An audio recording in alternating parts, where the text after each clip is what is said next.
चलो देखो, रिवीजन में हम लोग दूसरे स्लाइड पे आ रहे हैं। पहले वाले लेक्चर कल हम लोगों ने देख लिया था। कल वाले लेक्चर में हम लोगों ने पहला रिवीजन किया था, कुछ सवाल उसमें भी डिस्कस किया था। मैग्नेटिक मोमेंट भी मैंने आपको बता दिया था, कलर भी पहले बता दिया था। कुछ सवाल इसमें हम लोग करेंगे और कुछ सवाल मैंने आपको बता भी दिया है। तो आगे चलते हैं कुछ सवाल में। ये सवाल जरा देखा जाए क्या करते हैं।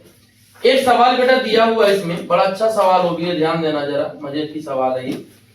कह रहा है कि transition element exhibit paramagnetic behaviour. क्या रीजन होता है? अभी मैंने तुमको बोला, पूछ रहा है कि why transition element exhibit paramagnetic. बेटा ट्रांजिशन एलिमेंट जो होता है, आपको मैंने पहले ही बता दिया था कि ट्रांजिशन एलिमेंट भी होता है, स्यूडो भी होता है। एग्जिबिट पैरामैग्नेटिक यही ना होता है। तो एग्जिबिट पैरामैग्नेटिक बिहेवियर बता रहा है। क्यों पैरामैग्नेटिक कह रहा है? एक बात बताओ, आपको क्या पता है कि मैग्नेटिक बिहेवियर तो मैग्नेटिक मोमेंट का है, सॉरी मैग्नेट का है। तो बेटा आपको पहले लिखना क्या है कि ट्रांजिशन क्यों होता है बेटा? क्योंकि उनके पास अनपेयर्ड इलेक्ट्रॉन होते हैं, सिंपल सी बात होती है। अगर एक नंबर का सवाल है तो सीधे लिख देना कि it is only due to presence of unpaired electron, बस हो गया। It is paramagnetic. बोलो क्लियर है? अगर उसके पास अनपेयर्ड इलेक्ट्रॉन है, इसका मतलब वो पैरामैग्नेटिक है। नहीं रहता है तो वो डाईमैग्नेटिक होता है। तो एक नंबर का सवाल है, सीधे इसी तरीके से आपको क्या करना है, दिखा देना है। फिर क्या कह रहा है कि CO2+ is easily oxidized in the presence of strong field ligand। एक सवाल और अच्छा सवाल है, Man2+ is more stable than Fe2+ toward +3 oxidation state। एक सवाल और देख लो, कह रहा है कि Man2+ is more stable, और मोर स्टेबल मैंने बोला ना कि बच्चों को लिखने नहीं आ रहा है, then Fe2+ toward +3 oxidation state. तो क्या रीजन लिखोगे इसका? रीजन क्या आएगा बेटा? ध्यान से सुनना, बड़ा अच्छा सवाल है। पहले तो आपको आंसर जब लिखना तो कॉन्फ़िगरेशन लिखना दोनों का।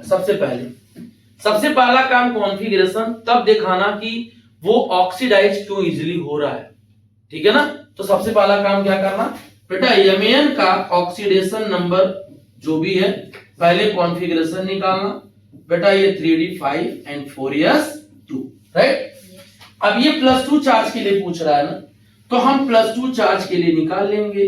तो आपको पता है कि जब हम इलेक्ट्रॉन निकालते हैं शुरू में तो S से ही निकालते हैं, 0 हो जाएगा बेटा। जब 0 हो जाएगा तो बड़ी शानदार बात देख सकते हो यहाँ पर कि बेटा ये 5 इलेक्ट्रॉन इनका भरा हुआ है, ये खुश है, कह रहे भाई हम तो स्टेबल है। ये हाफ फील्ड है ना, ये क्या है? हाफ फील्ड है, और हाफ फील्ड होने की वजह से क्या है, ये अच्छा खासा स्टेबल है। बोलो क्लियर हो गया? तो जैसे ही आप Mn2+ से Mn3+ बनाना चाहेंगे बेटा, ये आपका 3d5 है और 4s0 है। जैसे ही आप Mn3+ बनाने की कोशिश करेंगे, इच्छा जाहिर करेंगे, तो आप स्टेबिलिटी को डिस्टर्ब कर रहे हो, इसकी जिंदगी बर्बाद कर रहे हो कि हाफ फील्ड में खुश है वो, ठीक। तो ये 3d4 बनाने में मशक्कत करेगा ये, क्योंकि 3d5 में क्या है, ऑलरेडी स्टेबल है। 3d5 में तो ये क्या है, हाईली स्टेबल है। हाईली क्या बेटा? स्टेबल है। क्यों? बोल देना, due to half filled configuration, due to half filled electronic configuration. बोलो, तो it is impossible to lose the third electron from the 3d5। Clear हो गया? वेयर एज Fe2+ क्या करता है बेटा?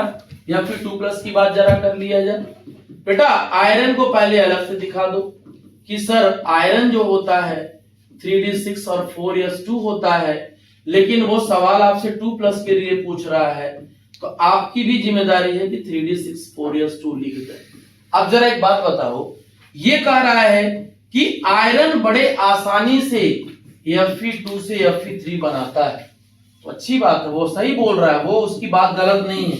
कैसे गलत नहीं, देखो बेटा आर्गन और यहाँ पर 3d6 है और यह 0 है। आप जब कॉन्फ़िगरेशन देखोगे ना तो तुम अच्छे से देख रहे हो बेटा कि यहाँ पे 5 के अलावा एक और इलेक्ट्रॉन है। अगर वो एक इलेक्ट्रॉन निकल जाए तो अच्छे से स्टेबल हो जाएगा ना। वो चाहेगा कि हम अपना इलेक्ट्रॉन दे दें और खुद को स्टेबल बना लें, मतलब वो कुल काम करेगा अपने खुद को स्टेबल बनाने के लिए। तो इस एक इलेक्ट्रॉन को बाहर निकालना है और इनको हैप्पी करना है, यानी आर्गन बेटा 3d5 4s0 बेटा ये अब क्या बन गया, ये अपना जो बन गया ये हाफिल्ड बन गया। अब ये क्या था, अनस्टेबल था बेटा, अब क्या हो गया, ये स्टेबल हो गया। इसका मतलब कि आयरन 2+ पहले अनस्टेबल था और बाद में स्टेबल हो रहा है, +3 बनाने के बाद स्टेबल हो रहा है, हैप्पी हो रहा है। लेकिन यहीं पे जब हम Mn की बात करेंगे तो Mn पहले स्टेबल था और बाद में क्या हो जाएगा, अगर बनाते हैं तो अनस्टेबल हो जाएगा। तो कोई दुनिया में कोई बोलो आदमी चाहेगा कि हम स्टेबल से अनस्टेबल बन जाए? मतलब ये हुआ कि स्टेबल से अनस्टेबल नहीं बनना मुझे तो अनस्टेबल से क्या बनना है, स्टेबल बनना है। तो ऐसे आंसर देना है आपको, यही तरीका होता है आंसर देने का, लिखने का तरीका यही होता है। ठीक है बेटा, बोलिए भाई।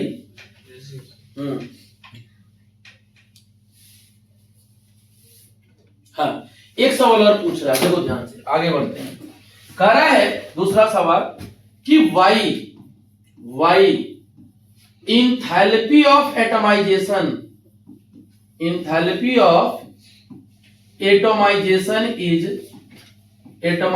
Is lower of zinc, give reason.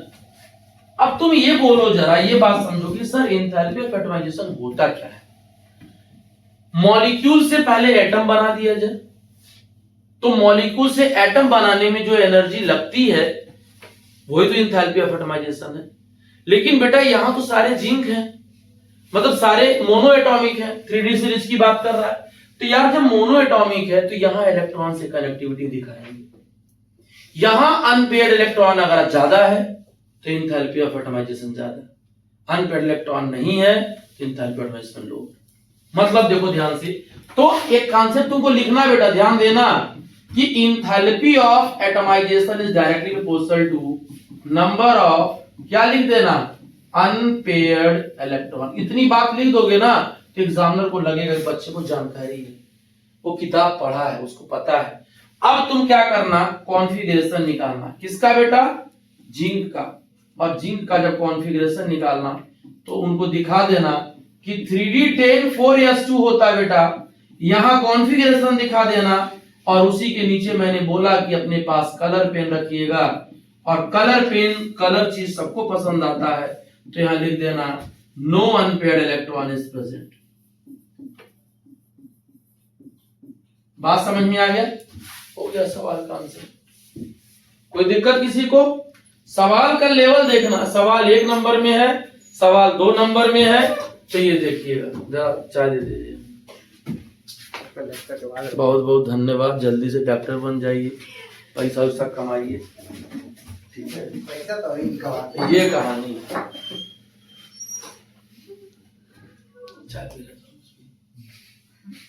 चलिए दूसरा सवाल जरा देखा जाए, तब तक दूसरा सवाल देखा जाए, टाइम नहीं वेस्ट करना बेटा। हाँ, एक सवाल है बेटा, ये कह रहा है कि बैलेंस करिए, और मैं जानता हूं कि बच्चे लोग बहुत गड़बड़ी करते हैं बैलेंसिंग में। तो बैलेंस करने के लिए जरा उसको देखा जाए एसिडिक मीडियम में क्या होता है। बहुत अच्छा सवाल देता है इसमें, जरा एक बार देख, मैं पूरा सवाल आपको बता रहा हूं, बस ये ध्यान दीजिएगा कि उसका मेथड क्या होता है, पता है? चलिए देखिए, balance the following in acidic medium, balance the following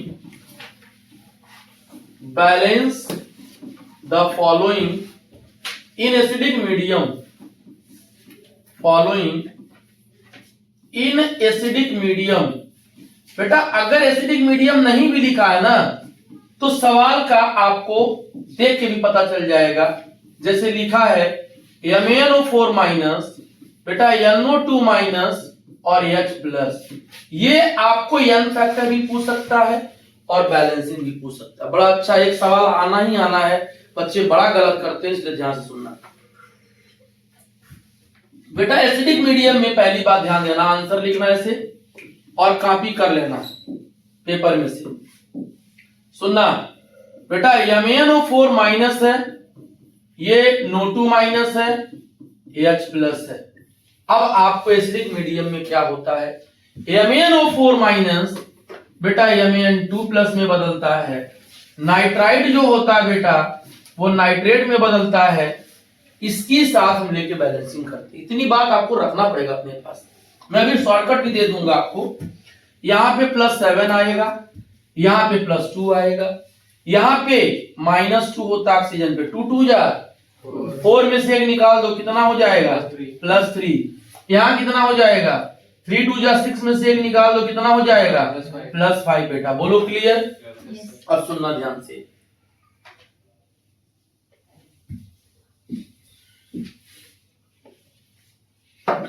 देखो बेटा यहां पे अगर देखा जाए तो ये क्या कर रहा है, खुद को बर्बाद कर रहा है, यानी मतलब हाफ रिडक्शन कर रहा, नहीं कर रहा है। और यहां पे बेटा क्या कर रहा है, यहां पे देखो ये क्या कर रहा है, हाफ ऑक्सीडेशन करना। अब सुनो, इस पे नंबर आता है, हाफ ऑक्सीडेशन अलग बैलेंस करो, हाफ रिडक्शन अलग बैलेंस करो, दोनों को जोड़ो। ठीक, मैं जो बता रहा हूं वैसे करना, लिखना half oxidation, half oxidation reaction. देख लो, उतार लेना वीडियो को देख करके, दिक्कत नहीं होगा, पहले समझ लो। बेटा NO2 माइनस है और ये बना रहा है NO3 माइनस, ठीक है। यहां आप देखे हो कि +3 है और यहां आप देखे हो +5 है। बेटा कितने चार्ज का डिफरेंस दिख रहा है, 2 का। और याद रखना ऑक्सीडेशन में जिंदगी भर राइट साइड में इलेक्ट्रॉन जोड़ा जाता है, जितना डिफरेंस आता है भाई, 2 पॉजिटिव 2 निगेटिव कैंसिल, 3 + इधर बराबर। एसिडिक मीडियम में ऑक्सीजन को बैलेंस करने के लिए H2O का सहारा लिया जाता है। बेटा यहाँ कितना ऑक्सीजन, 2, यहाँ कितना, तो एक की कमी इसको है, ये कहता है मुझे पानी पिला दो एक तो हम खुश हो जाएंगे, 3 ऑक्सीजन हो जाएगा। यहाँ 2 हाइड्रोजन है, एक भी हाइड्रोजन नहीं है, तो 2 H प्लस जोड़ दो, बस खत्म बात। ये पहला रिएक्शन हो गया बेटा, बोलो क्लियर है। आगे चलिए जरा, मजे की बात देखा जाए आगे से जरा, हाँ सुनिएगा। दूसरा आता है हाफ रिडक्शन, हाफ रिडक्शन। बेटा हाफ रिडक्शन में क्या कर रहा है बेटा, MnO4 माइनस से क्या बना रहा है बेटा, Mn2 प्लस। बेटा 7 और 2 में डिफरेंस 5 का, 4 ऑक्सीजन, यहाँ कुछ नहीं है, 4 पानी जोड़ दीजिए। इधर कितना ऑक्सीजन हाइड्रोजन 8, इधर कुछ नहीं है, 8 H प्लस जोड़ दीजिए, ये रिएक्शन बैलेंस हो गया।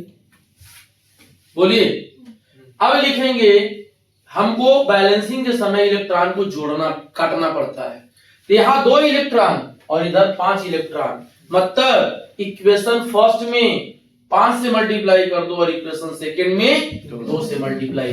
तो यहाँ लिखना इक्वेशन फर्स्ट इंटू 5 और इक्वेशन सेकंड इंटू 2, हो जाएगा कि नहीं। अब डायरेक्ट तुम हमको बताओ, वैल्यू डायरेक्ट हमको बताओ, मैं देख नहीं रहा हूं वहां से, मुझे जोड़ के बताना। क्या मैं 5 H2O लिख दूं, प्लस कितना 5 NO2 है ना, 5 NO2 लिख दिया, और क्या कुछ नहीं है, 5 NO3, 10 इलेक्ट्रॉन और 10 H प्लस। बोलो दूसरे में बोलो 16 H प्लस, प्लस 2 से मल्टीप्लाई कर रहे हो ना, 10 इलेक्ट्रॉन प्लस 2 MnO4 माइनस, फिर 2 Mn2 प्लस, फिर बेटा 8 H2O। अब सुनो, बस यही कहानी खत्म करना है। मैं आपको ट्रिक भी बता देता हूं कैसे चेक करोगे तुमने गलत किया है सही किया। बेटा इधर 10 इधर 10 काट दिया, खत्म। ये देखो इधर 5 है, 5 पानी उधर ले जाओगे तो 8 में से 3 माइनस करोगे ना, तो यही काट दो ना सीधे 3 लिख करके।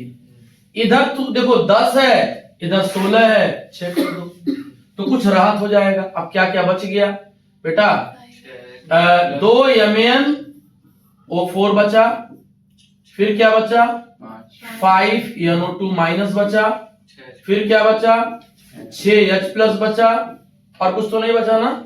फिर आगे आ जाइए 2 Mn2 plus plus 5 NO3 minus plus 3H2O, यही ना बचा। अब तुमने सही किया या गलत, क्योंकि एग्जाम में बड़ा प्रेशर रहता है, बच्चे जानते हुए भी गलत कर जाते हैं और चेक नहीं कर पाते हैं कि हमने गलत किया सही किया। चेक कर लो, दोनों तरफ का चार्ज देख लो इक्वल है कि नहीं। LHS इक्वल टू RHS, बचपन से पढ़े हो मैथमेटिग्नोमेट्री में है। 2 निगेटिव 5 निगेटिव और 6 प्लस, 7 और 6 कितना आएगा बच्चा -1। चेक कर लीजिए इधर, +4 और -5 -1 नहीं आया। ये 2 दूना 4 और ये 5, तो देखो आ गया। मतलब हम लोगों ने रिएक्शन को क्या किया है, बैलेंस कर दिया, कोई दिक्कत नहीं। अब इससे रिलेटेड एक शॉर्टकट में बता देता हूं, वो याद रखना बेटा। MnO4 से रिलेटेड सवाल आता है, ध्यान देना। अगर तुमसे बोलेगा कि एसिडिक मीडियम में बताओ एन फैक्टर, तो लिख देना Mn2 प्लस। अगर बोल देगा स्ट्रॉन्ग बेसिक मीडियम या OH माइनस, तो तुरंत आंसर लिख देना MnO4, ये माइनस है, ये 2 माइनस हो जाएगा। अगर तुमसे न्यूट्रल मीडियम में पूछ रहा है या वीक अल्कलाइन मीडियम में पूछ रहा है, वीक अल्कलाइन मीडियम में, तो सीधे लिख देना MnO2। अब सुनना बेटा, ये +7 है और ये +2 है, कितने इलेक्ट्रॉन का डिफरेंस 5। ये 7 है और ये 4 दूनी 8 में से 2 निकाल दो 6, कितने का 1 इलेक्ट्रॉन। ये 7 है, ये 4 है, 2 दूना 4 होता है, कितने का 3। तो ये तीनों लोग एन फैक्टर है बेटा, याद रखना। सवाल आता है, याद कैसे करोगे, बना क्या बना 1 2 3 बना, अरे 1 3 5 बना, 1 3 5 बना। कैसे बना, ध्यान दो, इसका ट्रिक याद रखना, हमेशा बहुत भूलता है। बी माने बाजा, बेस में एन फैक्टर बना, देखो। अरे एन माने न्यूट्रल का एन फैक्टर कितना आया 3। ए माने एसिडिक, एसिड का एन फैक्टर नहीं आया। तो इस तरीके से सवाल करिएगा और घर जाके इस चैप्टर का और भी डाउट निकालो। एक दिन और इस चैप्टर पे टाइम देंगे, फिर हम लोग दूसरे चैप्टर पे आ जाएंगे रिवीजन। ठीक है।